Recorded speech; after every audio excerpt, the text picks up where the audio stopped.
Dietarët islam të nderuar vëllezër besimtar e kanë komentuar hasedin apo zilin apo xhelozin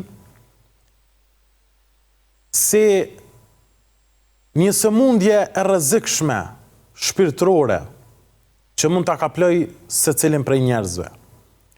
Një sëmundje e cila ka ndarë shumë njerëz mes veti.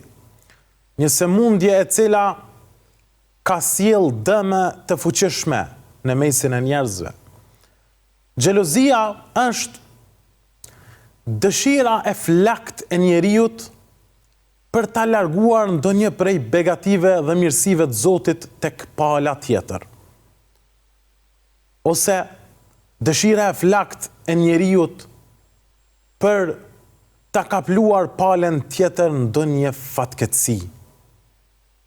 Pra, me këtë definicion, e kuptojmë se xhelozia është mosdurimi i njeriut për ta parë një gjë të mirë që Allah ja ka jap dikujt tjetër. Mosdurimi i njeriut për ta parë diturinë e dikujt që Allah ka veçuar me atë dituri.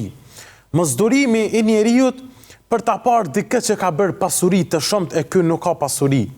Mosdurimi i njeriut për ta parë dikë në pozitë e ky nuk ka pozitë. Mosdurimi i njeriut për të pasur dikush famë, ndonë se ky nuk e ka famën. Andaj, xhelozia apo zilia është pra ajo kërkesa e egos dhe nefsit që njeriu t'ja asgjësoj të mirat që Zoti ja ka jap dikujt tjetër. E Allahu Azza wa Jall na tha në Kur'anin famëmadh, am yahsuduna an-nasa ala ma atahum Allahu min fadlih.